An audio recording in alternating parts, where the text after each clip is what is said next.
Hi, I'm Wayne Tuttle, and this is Chasing Legends.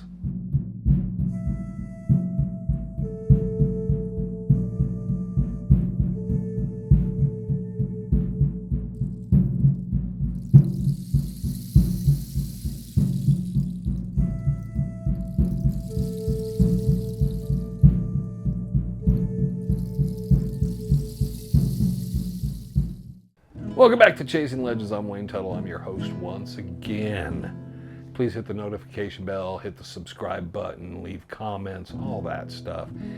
But most of all, go to the website, www.legendthesuperstitionmountains.com. Check all the stuff we got there. Additionally, Amazon Prime, you can find Sunsets, Trevor's featured documentary featuring Ron Feldman, Bob Shoes, Clay Wurst, Greg Davis, Brian Lichtman. Excellent documentary film on those individuals' time spent looking for the Lost Dutchman. And as an added treat, go over there, check it out. Legend the Superstition Mountains now runs on Amazon Prime. So if you're a Prime membership, go in there, check that out, run some of the episodes so they know that we appreciate them putting us on Amazon Prime now and running us through. Dutch Hunter Rendezvous, November 14th, 15th, and 16th. So everything's scheduling and rolling up and running out. That being said and done, now we go into today's topic. Now this is a story, and I kind of talked on the live a bit, that I was very happy to do it. I always like to look at, I'll say, oh, we've talked about this, haven't we? No, because of the familiarity of perhaps the topic. And then I thought, well, other people have certainly talked about this because it's referenced so much. And I went out and I found a video where I started to watch and realized it really had nothing to do with it. And I was like, okay, well, that's kind of silly. So I thought, well, I should put this together and do this. So the topic of today is the 1887 earthquake and how it affects the legend of the Lost Dutchman, but more so, what occurred during that earthquake. Now, that was one of the major earthquakes that affected Arizona. Did not happen in Arizona. It happened in what's called the San Bernardino Valley, but not the one you're thinking in California. This is down in Mexico, down by the town of Bavispa. And that is in the southeastern designation of Arizona. So kind of like down below southeastern border between New Mexico and Arizona. It happened May 3rd, 1887. It was pretty severe. I think they run it anywhere from 7.2 to 7.4 on the Richter scale. Bavispa was pretty much hit very, very hard. One of the problems with it was most all the buildings in the town were built of loose rock, and they just had timbers going across the tops of the roofs. So nothing was really fixed. So everything started tumbling down. So when everything hit, and there were several aftershocks for the next month, different degrees of variation. We should start with the stories that sometimes get mentioned, is like people said they saw huge dust plumes of clouds come over mountains. They saw mountains falling apart and tumbling. Great cataclysms in the earth open up. One freighter came into a town, said that his entire team and his freight wagon had been engulfed into a crevice into the earth, and he'd barely survived and came into town. In another case, a sheep herder had been out gathering in some sheep, came back after he'd felt the tremors. All his sheep were scattered, and his two tenders that were with him were both dead from fright, I don't know, I hate to laugh. But that's kind of the thing that spurs it, and when you kind of use those, kind of some of those oral stories, it makes it sound, oh, that's amazing. In reality, Bavispa was hit pretty hard. Most of the town was destroyed because it was not well built. There were 42 people injured and about the same amount, just a little less, injured, and then about 42 people killed in that. So it was. But there were reports that the entire town of 700 were dead, and there was nothing left, no trace of the town. So obviously a lot of exaggeration in the times, and depending on the papers you picked up. Out by Fort Huachuca was one of many reports of volcanic activity. In fact, that volcano erupted from the ground, spewed fire into the sky, lava came rolling down it, threw ash everywhere, and by the next morning had completely disappeared, including all traces of ash. So one of the problems we have is we know some of these stories are just absolutely fictitious, fabricated accounts about the travesty. Now, the volcano was significant, but it was significant to that northern part of Mexico along the New Mexico and Arizona border, and in some of the larger towns down in that area, like Nogales felt it quite strongly, as did Tucson and Tombstone. In fact, in Tombstone, even though they were hit quite hard, there wasn't really the wholesale destruction like in Bavispe. In fact, a number of people there put together supply wagons and traveled south to help aid with relief, bring medicines and food and supplies to the people down there stricken by it. So there was a lot of goodwill happened. When we look at the numbers, in New Mexico there was 13 reports on the earthquake. In California, 2, which were on the border closer to Yuma. In Texas, there were 6, which would be on the far west southwestern side of Texas. In Arizona was about a third, pretty much, of the accounts, and about 2/3 were in Mexico. And most of the Arizona accounts are in the southern district, southern region, not the central region, but the southern. Now, it's important to note as we kind of go through some of this, is that in Prescott, they didn't even know the earthquake happened. They felt no tremors, felt nothing. There was nothing of any sort out of the ordinary. The area of where the impact was felt, Phoenix was about as far north, and just north of Phoenix, from there going north, nobody felt it. It was felt in Globe. They said that people in wooden structures on the second floor came downstairs because they could feel the building sway. They said a number of things moved on shelves. There was the pendulum clocks, which is a pretty common thing in a lot of these pendulum clocks. The pendulum stopped, and people went out on the road. Some people experienced nausea for the minute or two that the earthquake was, but that was about it. Along the Salt River, and we don't get the report where this was on the Salt River. So was it north of Superstitions, or was it south of Phoenix, or in some other area along the Salt River? But that there was a number of boulders, large boulders and things that tumbled off from a mountain down into the river. And there was great dust. And that was one of the things, is that all these reports, there are large boulders and it's always great dust associated with it. Fort McDowell had a very similar report to Globe. Nothing was broken or damaged necessarily, but people ran outside. They could feel the vibration in some of the buildings, pendulum clocks, and the same old, same old, same old.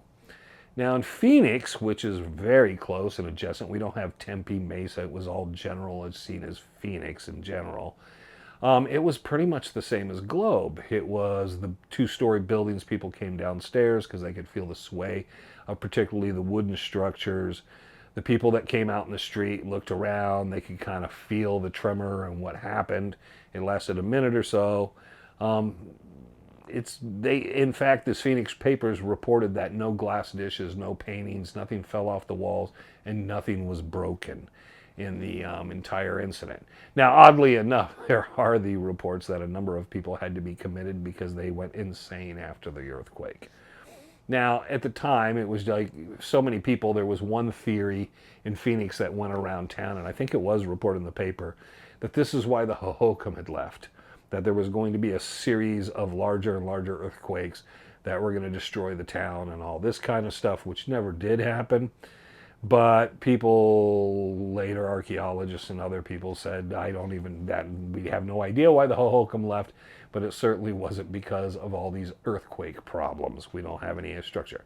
Now, there is still physical evidence today of where things rose and where things were. In Phoenix, there were certain reports in the mountains in the area they could see dust and where boulders had fallen. Our problem lies in anyone familiar with the Superstition Mountains and the hoodoos and the balanced rocks through there, is most of that would have tumbled down in something very severe. There are large boulders on the ground and stuff, but there are no reports from any ranches, ranchers, and mining camps. Now, you have to remember, in 1887, there was quite a bit of mining along the foothills, the northern and southern regions of the Superstitions, and quite a few ranches being established. There are no reports of any problems with those ranches or anything to the Pinal Mountains, the Superstitions, or the gold fields. In fact, no mining activity, which you would have thought being underground or any mining activity would have had reports. Mining operations had to cease for the day, and they will return after they check and inspect everything. There was nothing, no reports, nothing I could find.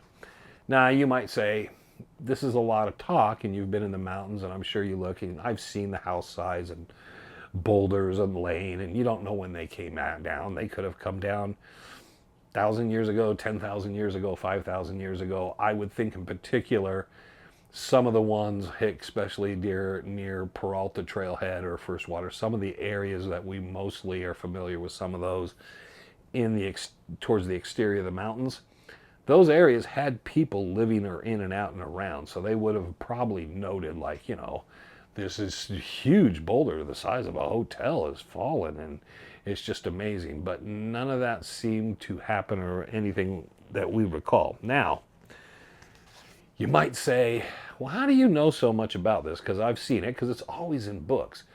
People always have the earthquake theory, or the earthquake possibilities. And in books, they use it in TV shows. They have to they go down to U of A and ASU, and they talk to the professors, and they give you all that, well, this is very possible and all. But it seems to be very, very minimal.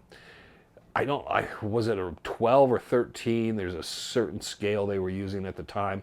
Phoenix was half of what Bvispe was. And when you look at incrementally as it got further away, the distance between Tucson to Phoenix and Phoenix to Prescott, by Prescott, there's just no activity. So Phoenix was on the very far-reaching end, and I don't see Phoenix or the mountains surrounding Phoenix would have had anything worse. Globe, I would think, in the mountains with the mining and the activities, would have actually had bigger and better reports that with the mining activity and what was happening in Globe. But Globe Superior, a lot of those areas did not have that activity. Why do I know so much about this? This book, 1887 Earthquake in San Bernardino Valley in Sonora. It was put out by the University of Arizona. It's a special collection. It details every place, all probably 150 places there were reports of the earthquake. It tells you of the basic reports from each instance of each place. It has photographs. C.S. McFly happened to be in the area and went out and took pictures of some of this. So he got pictures of San Xavier de Bac, where there was a cemetery wall of loose rock and it fell over.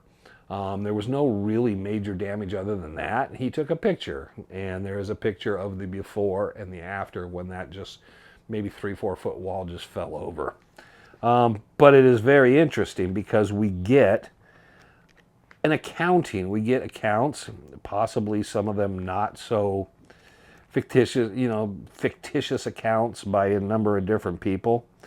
But San Xavier de Bac did have a crack in the plaster there, and there are some other equal ones. But in Phoenix, the fact that it was reported no glasses, dishes, no window was broken, that also goes for Fort McDowell, Globe, and the surrounding area. So it wasn't severe enough to do that. So for it to affect the superstitions or the calderas, and there is the one is I just gave the one example of Fort Huachuca. There was reported volcanoes, volcanic eruptions, and fires all through the state after the earthquake. The problem is, by the next day, none of the fires seemed to be apparent. There was no evidence of any of the fires ever took place, and even the new volcanoes had disappeared back into the ground and vanished. So most experts today believe that was just the propaganda of the time, and kind of get people's, to read the paper about all this experience, especially Bvispe, a town of 700 people, and they listed the entire town had been toppled, which was basically true, but that the entire community was dead, which is probably why people from Tucson and Tombstone, as soon as they heard the word, gathered wagons, went down with relief, because they thought, oh my God, the few survivors. And then when they got there, most everybody was alive. There were some people killed. There was probably 40, 50 people injured. So it was much more minimal. But this is an excellent book. On the back here, if you look, there is a little thing that shows that stretch. Now, Phoenix is up here in this area where you can tell it's not. The earthquake happened down in this area. So it's kind of like a weird kind of blob that moves up. New Mexico far sparser populated than Arizona. So it did not feel the ramifications or suffer the damage. But it is an excellent book because it has a number of appendixes, has a number of maps and charts. I would tell anyone if they can find a copy of this. It's part of the Special Collection Special Papers #3 of the State of Arizona Bureau of Geology and Mineral Technology of the University of Arizona. Excellent book because it gives you depth and insight into the surrounding area. And while it may not give you the specific superstitions, I did work hard hoping there was some mention of something. But the lack of anything on those ranches, mines, or anything operational in the area tells me the minimal discussion of damage in Phoenix, yeah, it wasn't much different than that. So I hope that helps everyone is when we hear that. And I've always been one that's always said just my experience in the mountains and what I've seen. I just kind of poo-poo it. I don't think there was any volcanic eruptions. I think there might have been some boulders come down off the side of the mountain in a few places. I don't think there was great plumes of dust and dust storms, and there wasn't, people were in a kind of a weird frame of mind with things cataclysmic and people at that time were in a weird frame of mind of kind of when these types of events would happen, and they would forebode the worst, and the worst is still to come. And it obviously wasn't. We've actually suffered earthquakes from, the closest one would have been Black Canyon City, which was a 5.4, which I'm trying to remember offhand. I should have remembered. That was 2015. It was a 5.4 in Black Canyon City, and it just made the pool water move. It would have affected Phoenix far greater in this vicinity in 2015 than that one in Bavispe affected Phoenix. It was noticeable because I noticed the chandelier and some things moving on the walls, just kind of swaying. And then I went outside and saw the pool water moving around. And it's a little weird to be in that instance, but there's been a number since then, but they're all in roughly the regions of the 5s, but they're far closer to Phoenix than the one in Mexico. So I would think the effect of what we had, there was nothing broken. There was, it was just literally pool water moved around. Chandeliers and some fixtures moved around a little. Nothing fell off a shelf. So does it poo-poo at all? People always believe what they want to believe. But again, I would like to always recommend is when there is good reading material. This book has the diagrams, has the information and all. I wish authors would look at these types of collections when they write books and kind of do a pro-con approach at least in looking at this like material, because I do not realize the 1887 earthquake had anything to do with any type of cover-up or burying or moving or destroying the traces of the Lost Dutchman Mine. It just doesn't seem to work that way. So there you go. Hope everybody enjoys it. If you do find it, I only have one copy, so I can't pass it around and share it. Thank you for joining us. I hope that was educational and so forth. It does directly tie into some of what we think of the superstitions. Like I said, and when you see that in a book or some sort of material, you'll kind of take a moment and say, oh, that's right, he was explaining that. And like usual, I do quote and let you know my source material. I was very fortunate to find this because I've always wanted to talk about this, but I never had all the statistics and numbers and everything. And we could sit here another hour talking statistics and numbers, and I won't, because Trevor would just shoot me for it. But it is an excellent book. It does reinforce the theory of that nothing really significant occurred during that time. Thank you for joining us. Check out all the stuff on Amazon Prime. I mean, it's so cool. Definitely Sunsets if you want to purchase it. But for free now, Legends Superstition Mountains, keeping things alive like we are on YouTube still. Rendezvous 14th, 15th, and 16th. Jason Fritz's book, Cracking the Lost Dutchman. It's out there. We will continue to do some more. I have a couple more books coming in, and Trevor was picked up some more stuff, so we'll be doing some book review stuff here in the future. But if nothing else, as you carry on through this week, because our heat wave should come to an end by the end of the week. Did the door magically open behind me?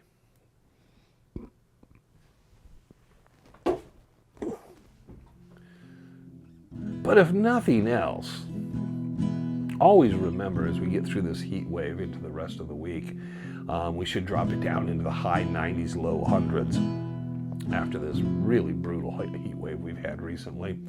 Just remember one important thing as you go about your daily business, until you get to Live Friday and we can discuss this and other comments and other things I've talked about. I'm Wayne Tuttle. You're not. And this was Chasing Legends.